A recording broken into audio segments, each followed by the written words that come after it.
Section 1. What if your gaming PC, the one you bought to play Cyberpunk or run Stable Diffusion, could autonomously read, analyze, and synthesize dozens of academic papers while you sleep? That's exactly what this project does. Meet autoresearch-win-rtx, a Windows native fork of the auto research agent that runs entirely on consumer RTX hardware. Here's what it actually does. You give it a research question, something like, what are the most effective methods for treating antibiotic resistant infections? And it goes to work. It searches academic databases, pulls relevant papers, reads them, extracts key findings, cross references sources, and produces a structured literature review. No cloud subscription, no Linux terminal, no $500 API bill. Just your RTX GPU and a research question. The demo is pretty striking. You type your query into a local interface, and the agent starts spinning up. You can watch it in real time as it fetches papers, ranks them by relevance, and builds a synthesis. On an RTX 3080 or 4070, the whole process for a moderate query takes somewhere between 15 and 45 minutes, depending on scope. The output is a markdown document with citations, summaries per paper, and a synthesized overview of the field. The key technical move here is quantization. The models are compressed, so they fit inside consumer VRAM instead of requiring A100 level hardware. The fork specifically handles the Windows CUDA stack, which is notoriously finicky compared to Linux. The developer worked around driver conflicts, memory allocation quirks, and the general chaos of running research-grade inference on a gaming rig. And it works. Real example use case. A grad student researching climate adaptation strategies ran it overnight on their gaming PC. By morning, they had a 12-page structured review covering 40 papers. That would have taken days of manual reading, or a meaningful cloud compute bill. Section 2. Now, let's be honest about what this does not do, because the limitations matter. First, it does not access paywall journals. If a paper is behind Elsevier or Springer, and there's no open access version, the agent can't read it. You're working with ARChive, PubMed Open Access, SSRN, and similar open repositories. For a lot of STEM fields, this is fine.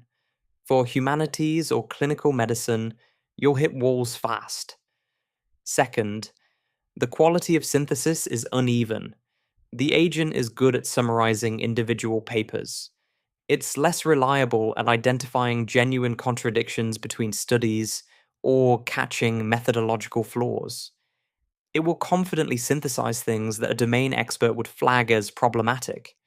You should treat its output as a starting draft, not a finished review.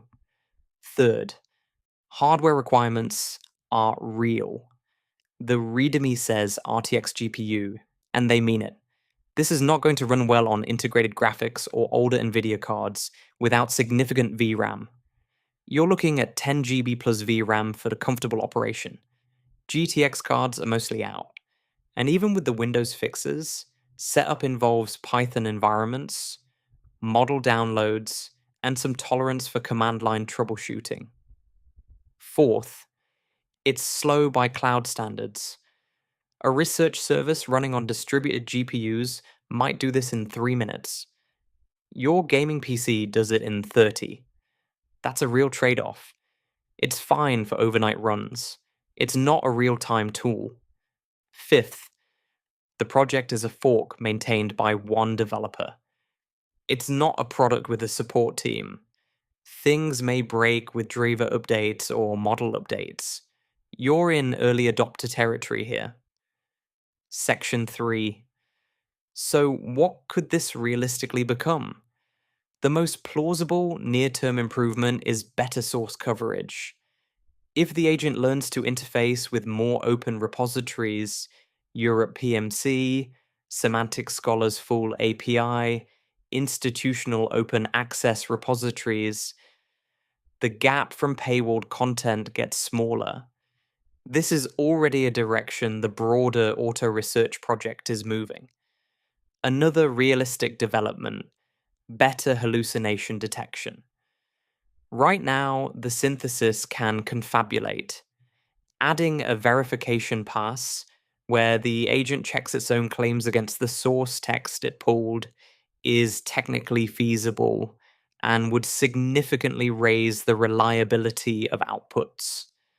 Some forks of similar agents are already experimenting with this. Local model improvements matter a lot here.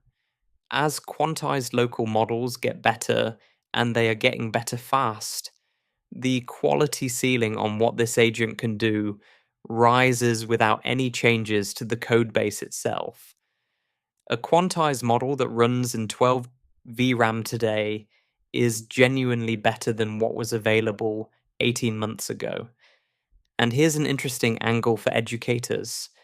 Imagine a version of this integrated into a course workflow where students receive a structured literature map at the start of a research project, not to replace their reading, but to give them a navigable starting point.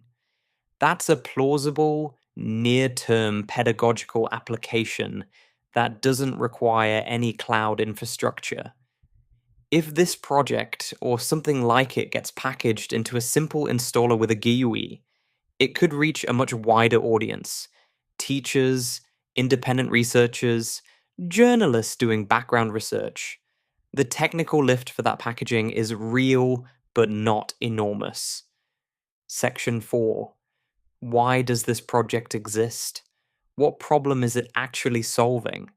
Automated research synthesis has been a capability that existed, but with a serious access problem.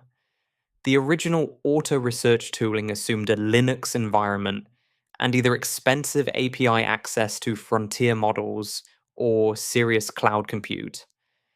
That means it was practically available to well-funded researchers, ML engineers at companies, and people comfortable with complex infrastructure. Everyone else, the grad student on a student budget, the teacher at a community college, the independent researcher, was locked out. This Windows RTX fork is an access project. It's saying the hardware to run this already exists in millions of homes. Gaming PCs with RTX cards are genuinely powerful inference machines. The barrier wasn't capability, it was setup friction and OS assumptions. There's a broader pattern here that matters. A lot of AI research tooling gets built by and for people who already have Linux servers and cloud credits. The Windows native consumer hardware path gets treated as second class. This fork pushes back on that assumption. For education specifically, this matters because research literacy, knowing how to navigate a literature, find what's established versus contested, understand the shape of a field, is a skill that's hard to teach when the literature feels overwhelming. A tool that can hand a student a structured map of 50 papers in a research area doesn't replace learning to read critically.